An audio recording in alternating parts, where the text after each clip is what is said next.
a week as far as practice and stuff. Is this a little harder for you to deal with, or what's it like for you? I like it. I mean, there's no classes today, so we're able to get the guys over early and meet, practice, now meet again, and then send them home. Let them go be home for Thanksgiving and come back tomorrow night and walk through. So with the way our schedule's laid out, because Thursday is a meet and walk through day for us, it actually fits perfectly. I had never done it this way until last year, and we had a good result against Texas Tech, so I think the schedule is a plus. Focus, good. That's been great. Yeah, it's been great. I think they're excited to play, excited to go on the road one more time, and they understand the challenge that lies ahead. So I think they've had a really good week. Does it feel different this year, not having to go into the Texas Tech game and to, try and make a bowl game or anything like that? Do y'all sort of have a little bit less weight off your shoulders, or is it, just business as usual like always? Yeah, I mean, I truly believe, I told them, I said, everyone's going to think next week is championship week. To me, this is week's championship week. You can't call yourself a champion if you don't play championship football in November. And I thought we approached championship football last week at times. And so this is a week for us to improve and get a lot better. So I have the same urgency. Obviously, there's not something tangible maybe riding on the game, but I think they understand that this is a big game for us, and we have to go play really well. You've done, the team's done really well with your message of you've done it this way so far. Don't stop it. Is you see that now? Just you don't have to say it anymore. I have to say it every day for myself, for the coaches. Coaches say it. I think the biggest difference, totally to what you're saying, is the players are saying it. We have a process. It works. Don't do a different process, but do the process better. You know what I mean? And certainly don't not do the process. Now, that being said, I always remind them, process is in the schedule. Like, you can't just check boxes. Like, well, I wore the same shirt. Process is attacking everything all week in preparation, then getting to the game and playing as hard as you can, one snap at a time.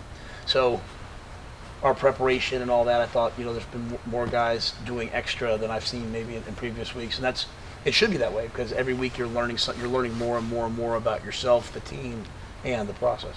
Coach Miles talked about when he was at Oklahoma State, they beat an Oklahoma team that was ranked at the end of the year, and it kind of springboarded them into the next year. Y'all have been in that position where maybe you weren't playing for the end of that season in 2017, but it launched you. Does that help kind of reiterate the point of these guys are going to come out hungry, ready to fight? Yeah, I think we expect everybody that we play to play their best game. To me, the only thing that really matters to us is what we do, and at the same time, understanding who they are. I think our guys turn on the film and see Carter Stanley playing really well. They see Parchment playing really well. They see, Pooka. There could not be a player in the Big 12 that our team has more respect for than Pooka. So they see the challenge on defense. They play special teams really, really well. And I think what's happened with Kansas is, number one, you have a national championship caliber coach. You have a really good staff, and they understand how to build a program. And they are doing the process at its purest form, because they have that TV show Miles to Go. I watched that show, and along the way they stopped talking about winning and losing, and they started talking about, hey, let's just get better every week. Well, that's all I talk about. I don't talk to our guys about, hey, we have to win this game. I talk about, let's get better every week. So they are doing the process at its purest form, and that's why they're improving. That's why they could have, should have, whatever, beat Iowa State last week. That's why they beat Texas Tech. That's why they beat Boston College. And one of the things I like about their team is when they've won games, they've come back from being down early. They don't fold. They are tough kids, and so we know we'll be in for a battle. They change coordinators, offensive coordinators in the middle of the season, and that can't be an easy thing to do, but it seems to have worked out well for them. How hard is that to do in a season? I don't know. I don't fire coaches. I don't believe in it. I believe continuity wins. Now, I'm not saying about what they did. I mean, Coach Miles' world.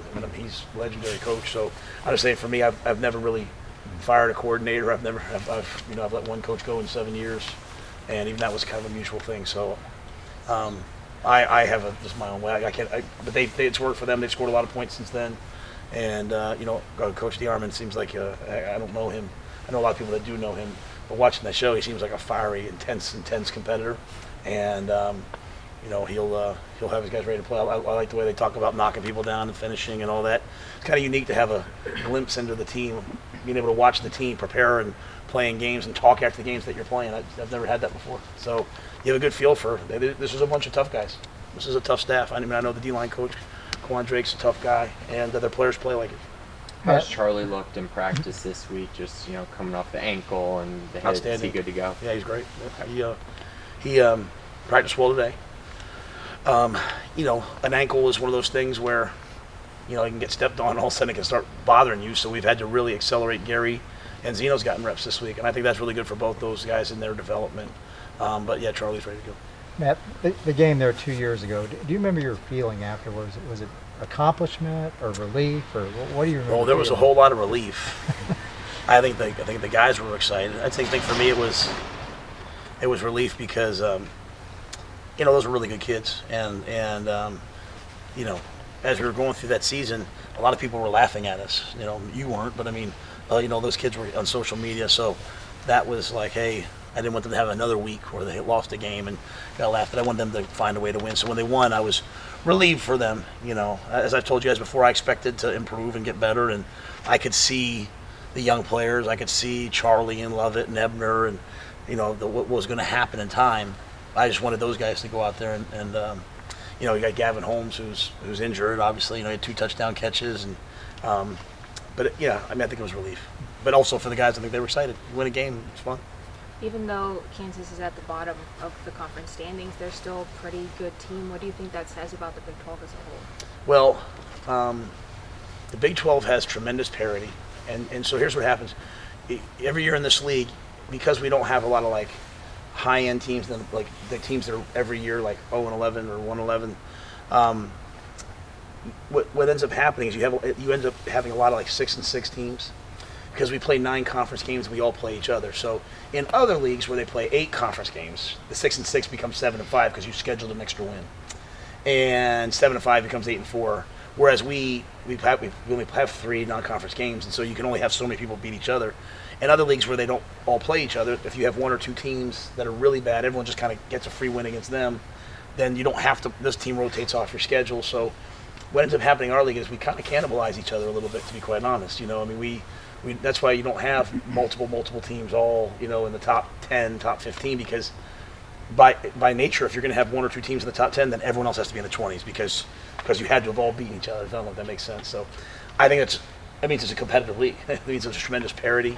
There's lots of good teams, and we saw Boston College is going to go to a bowl game. Kansas went there and didn't just beat them; they beat them. So I think shows about what this league really has, top to bottom. What makes Pooka so tough? What makes him such a good runner? Unique talents and gifts. He's got an acceleration and a burst, unlike many people in the world. He's that level of talent. He's got great vision. He's tough. He's a lot of guys. You sit there and say, well, he's not the biggest back, so let's play him at the end of the year. He's getting stronger as he goes. Can catch the ball.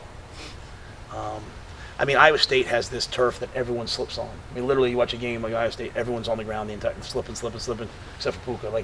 His feet move so fast. I don't think they just kind of touch the turf so quickly that he can't slip. He's literally he's just a dynamic. But Coach Snow, made a highlight film for the defense, just at the beginning of the week, and it was scary.